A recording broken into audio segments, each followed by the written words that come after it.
Imagínate esto, el hombre más poderoso de Inglaterra yace moribundo, su cuerpo pudriéndose en vida, y el hedor es tan insoportable que los cortesanos apenas pueden contener las náuseas. No es una escena de una película de terror, es la historia real de los últimos días de Enrique VIII. Y lo que ocurrió a puerta cerrada en su palacio durante el invierno de 1547 te sorprenderá más que cualquiera de sus ejecuciones. ¿Quién habría pensado que el niño dorado del Renacimiento, un apuesto atleta admirado en toda Europa, acabaría convertido en un monstruo de casi 200 kilos? Vamos a echar un vistazo entre bastidores de la historia y descubrir cómo murió el monarca más tristemente célebre de Inglaterra. Enero de 1547. El palacio de Viteal está sumido en un silencio ominoso. Tras las macizas puertas de roble del dormitorio real se desarrolla una auténtica pesadilla. El hombre que una vez bailó en banquetes y triunfó en torneos de justas ahora no puede levantarse de la cama sin aparatos mecánicos especiales. ¿Qué le ocurrió a Enrique? Los médicos de la época estaban desconcertados. Sus piernas estaban cubiertas de úlceras purulentas, de las que emanaba un olor tan terrible que hasta los sirvientes más leales contenían la respiración. Su antaño hermoso rostro estaba hinchado y amarillento, los ojos hundidos entre pliegues de grasa. Los historiadores actuales creen que el rey sufría diabetes tipo 2, gota y quizá osteomielitis, una dolorosa infección ósea. Pero las torturas físicas eran solo una parte del infierno. La mente del gran tirano también se estaba derrumbando. Su legendaria ira se transformó en explosiones incontrolables seguidas de periodos de total apatía. Los cortesanos murmuraban que el rey hablaba con los fantasmas de las personas que había mandado ejecutar y gritaba en sueños los nombres de sus esposas muertas. ¿Y lo más espeluznante? Incluso muriendo entre terribles dolores, Enrique seguía firmando sentencias de muerte. Su mano temblaba tanto que apenas podía sostener la pluma, pero la sed de poder no lo abandonó hasta el último aliento. Imagínate el horror de los cortesanos al tener que entrar en el dormitorio real. Una enorme cama cubierta con oscuros cortinajes. El dulzón olor de la descomposición, que ni los inciensos encendidos podían enmascarar. Y en medio de todo aquello, el antaño poderoso rey, reducido a una montaña de carne enferma. Los médicos probaron de todo, sangrías, infusiones de hierbas, incluso oraciones. En su desesperación, aplicaban cataplasmas de cebolla hervida sobre las llagas supurantes y, difícil de creer, polvo de cráneos humanos. Lo único que aliviaba algo el dolor era el opio, pero este nublaba aún más su ya alterada mente. Las torturas psicológicas no eran menos terribles. El hombre al que toda Inglaterra temía, cuya palabra decidía la vida o la muerte, estaba ahora indefenso ante la traición de su propio cuerpo. Testigos contaron momentos de casi completa locura, cuando el rey deliraba con los fantasmas de sus enemigos ejecutados o llamaba a sus esposas fallecidas. En sus momentos más lúcidos, Enrique revisaba obsesivamente su testamento. Estaba decidido a controlar el futuro de su dinastía incluso desde la tumba. Lo más extraño es que en sus últimos días oscilaba entre convicciones religiosas, unas veces exigía rituales católicos, otras confirmaba principios protestantes. Su capellán personal escribió que el rey despertaba aterrorizado de pesadillas, asegurando que veía, al pie de su cama, a jueces silenciosos, Tomás Moro, Ana Bolena y otras víctimas de su reinado. El 27 de enero de 1547 comenzó el colapso final. Testigos relataron que sufrió un ataque tan fuerte que los sirvientes tuvieron que sujetarlo para que no se hiciera daño. Cuando pasó el ataque, apenas podía hablar, el lado derecho de su cuerpo estaba parcialmente paralizado. La medicina moderna lo diagnosticaría como un derrame cerebral masivo. Los médicos, sabiendo que no salvar al rey podía costarles la vida, trabajaron sin descanso. Aplicaban hierro candente sobre su piel y lo obligaban a tragar amargas mezclas medicinales. Todo fue en vano. El acceso a la Cámara Real estaba estrictamente controlado por el arzobispo de Canterbury, Thomas Cranmer. Este secretismo tenía un propósito práctico. La noticia de la inminente muerte del rey podía provocar tomas anticipadas del poder o incluso invasiones extranjeras. Ni siquiera a la reina Catalina Parr, sexta y última esposa de Enrique, se le permitió acercarse a su moribundo marido. En los últimos días, el rey alternaba entre coma y breves momentos de consciencia. En esos instantes, según los testigos, mostraba un creciente temor al juicio de Dios. El hombre que había mandado ejecutar a 2 esposas, a incontables nobles y a miles de súbditos, ahora temía por su propia mortalidad. Para el 27 de enero ya era imposible fingir que podía recuperarse. Cranmer fue llamado urgentemente al lecho real, pues la respiración de Enrique se hacía cada vez más difícil.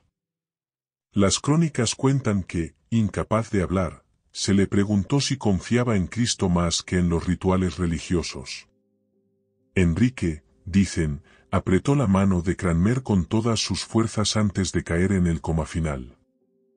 El rey murió antes del amanecer del 28 de enero de 1547. Incluso en la muerte, su enorme cuerpo dominaba la habitación, un grotesco monumento a los excesos y sufrimientos. La causa oficial de muerte se registró como descomposición natural, aunque el análisis moderno sugiere una combinación letal de insuficiencia cardíaca, sepsis por heridas infectadas y complicaciones de la probable diabetes tipo 2. Pero lo más sorprendente ocurrió después. El Consejo Privado ocultó la noticia durante 3 días, consolidando el poder alrededor del joven Eduardo V. Este retraso fue clave para asegurar una transición pacífica. Mientras el cuerpo de Enrique se enfriaba en sus aposentos, Eduardo Seymour, conde de Hereford y tío del nuevo rey, actuaba con eficacia implacable para hacerse con el control. ¿Y el cuerpo? Registros cortesanos documentan que el cadáver comenzó a descomponerse con alarmante rapidez, probablemente por las infecciones avanzadas. Los embalsamadores trabajaron frenéticamente, retiraron los órganos internos y rellenaron las cavidades con hierbas aromáticas y conservantes. Incluso ellos, expertos, se mostraron horrorizados por el estado del hígado y el corazón del rey. El ataúd requirió una fabricación especial para contener su enorme cuerpo, casi el doble de ancho que el de un noble estándar. Y luego ocurrió lo insólito. Durante el velatorio en Viteal, testigos contaron que el ataúd de plomo se rompió bajo la presión de los gases de la descomposición, filtrándose líquidos al suelo de la capilla. Esta macabra escena se ocultó rápidamente, pero se dice que unos perros lamieron el líquido, última humillación grotesca para un rey obsesionado con su grandeza. El cortejo fúnebre al castillo de Windsor, el 16 de febrero, fue la última oportunidad del régimen para mostrar el poder de Enrique incluso en la muerte. Caballos cubiertos con telas negras arrastraban el enorme ataúd por calles llenas de dolientes, mientras las imágenes mostraban al rey en su esplendor juvenil, no como la figura hinchada en que se había convertido. El testamento de Enrique reveló sus últimos intentos de controlar el futuro desde la tumba. Un documento de 30 páginas detallaba la sucesión, primero Eduardo, luego María, hija de su primera esposa Catalina de Aragón, y finalmente Isabel, hija de Ana Bolena. Esta línea, aunque interrumpida por el breve reinado de 9 días de Lady Jane Grey, se cumplió tal como él dispuso. Entre las pertenencias halladas en sus aposentos se encontró un pequeño cofre cerrado, dentro, un retrato en miniatura de Jane Seymour, un mechón de cabello, presumiblemente de su madre, Isabel de York, y un libro de oraciones infantil que quizá perteneció a Isabel antes de la ejecución de su madre. Estos detalles revelan que, incluso cuando su cuerpo y mente se derrumbaban, Enrique conservaba un vínculo con la familia y los sentimientos personales. La muerte de Enrique marcó un giro decisivo en la historia inglesa. El hombre que dominó su época con fuerza personal terminó enfrentándose a las mismas limitaciones que el más humilde de sus súbditos. En esos últimos días, el rey que exigía obediencia absoluta descubrió que, al final, el viaje era solitario, un recordatorio penetrante del gran igualador que es la muerte. Lo que hace tan fascinante la muerte de Enrique VIII no son solo sus horribles detalles físicos o su significado político, sino lo que revela sobre la condición humana. Las fuentes modernas sugieren que Enrique vivió momentos de terror existencial en sus últimos días, enfrentándose al juicio no como rey, sino como hombre. La reacción internacional no fue menos interesante. El embajador francés informó que el rey Francisco lloró sinceramente por su querido hermano de Inglaterra, a pesar de sus conflictos. El emperador Carlos V, sobrino de Catalina de Aragón, evaluó con pragmatismo las consecuencias estratégicas, preguntándose si Inglaterra sería vulnerable bajo un rey niño. El Papa Paulo III, que había excomulgado a Enrique una década antes, encargó una misa por su alma, un gesto diplomático que reconocía la importancia de Enrique a la vez que reafirmaba las pretensiones católicas sobre su destino espiritual. ¿Y qué fue de quienes estuvieron junto a él en sus últimos meses? Los médicos que no lograron salvarlo afrontaron un destino incierto. Algunos obtuvieron rápidamente puestos en otras casas nobles, mientras que otros sufrieron ostracismo profesional. El doctor Thomas Wendy, que tuvo el valor de informarle de su muerte inminente cuando otros no se atrevían, convirtió ese gesto de franqueza en la continuación de su servicio real bajo Eduardo V. ¿Y el palacio tras la muerte del tirano? Sus aposentos privados adquirieron de inmediato significado histórico. Los cortesanos evitaban entrar en las habitaciones donde sufrió sus últimas agonías, alimentando rumores de sonidos extraños y zonas inexplicablemente frías. El joven Eduardo V se negó a dormir en la cama de su padre, ordenando preparar nuevos aposentos. El legado médico de sus últimos días sigue fascinando a historiadores y doctores. Sus síntomas han sido diagnosticados retrospectivamente como todo, desde sífilis hasta escorbuto, aunque las pruebas más sólidas apuntan a diabetes tipo 2 agravada por osteomielitis crónica. Los registros médicos muestran tratamientos desesperados, desde la aplicación de palomas vivas partidas por la mitad sobre las llagas, hasta mezclas experimentales con oro y piedras preciosas molidas. Los médicos victorianos, influidos por visiones morales de la enfermedad, destacaron la sífilis como probable causa, viéndola como castigo divino por sus excesos sexuales. Los especialistas de principios del siglo XX se centraron en trastornos metabólicos, proponiendo la gota y la diabetes como culpables. Los historiadores médicos actuales sugieren diagnósticos más complejos, incluido el síndrome de MacLeod, una rara enfermedad genética que podría explicar tanto su deterioro físico como sus cambios psicológicos. La disposición de sus pertenencias personales ofrece una mirada reveladora sobre las creencias Tudor sobre la muerte y la memoria. Los inventarios registran cómo algunos objetos tocados por el rey en sus últimos días se conservaban como cuasi reliquias, a pesar del rechazo protestante oficial a tales prácticas. Su último conjunto de ropa de dormir, manchado de fluidos corporales, fue solemnemente quemado bajo la supervisión de Cranmer, un acto que combinaba higiene con simbolismo. La muerte de Enrique colocó a sus viudas e hijos en posiciones delicadas que requerían hábil manejo político. Catalina Parr mantuvo un duelo público digno mientras se apresuraba a casarse con su verdadero amor, Thomas Seymour, un enlace que había pospuesto mientras Enrique vivía.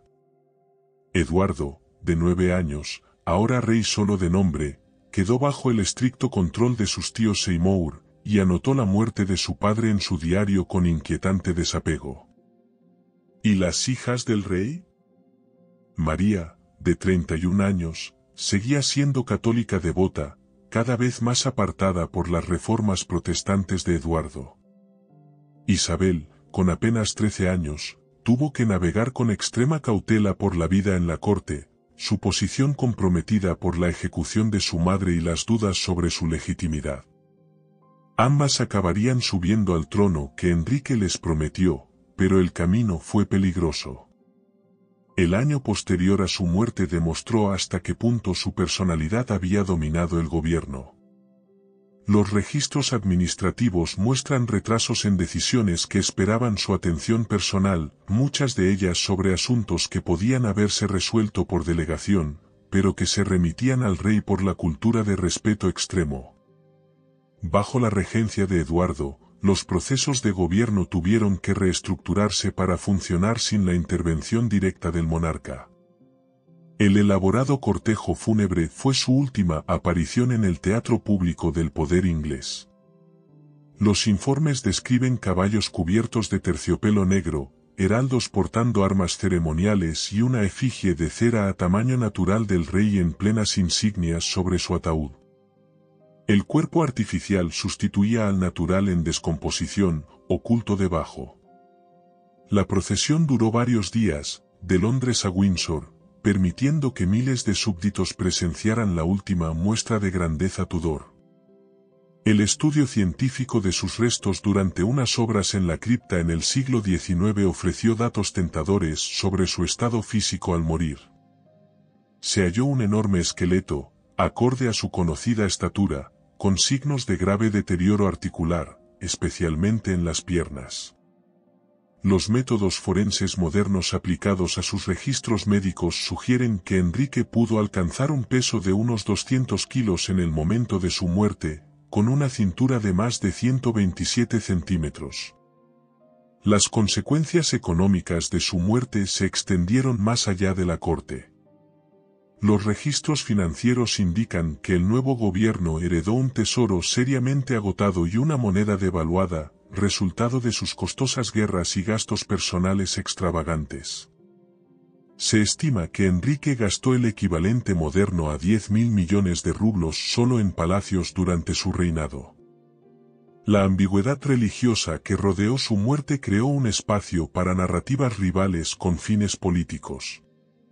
Los cronistas protestantes destacaron momentos de claridad evangélica antes de morir, mientras que los escritores católicos fuera de Inglaterra lo pintaban atormentado por el arrepentimiento de su ruptura con Roma. En realidad, las pruebas sugieren que Enrique mantuvo hasta el final su postura religiosa característica, aceptarse como jefe supremo de la Iglesia de Inglaterra, rechazando doctrinas protestantes clave. Así terminó una era. El hombre que cambió el curso de la historia inglesa, que rompió con Roma y se casó con 6 esposas, que ejecutó a miles, murió solo, asustado y con dolor. Su enorme cuerpo se convirtió en metáfora del colapso de toda una época, y su muerte abrió el camino a una Inglaterra completamente nueva.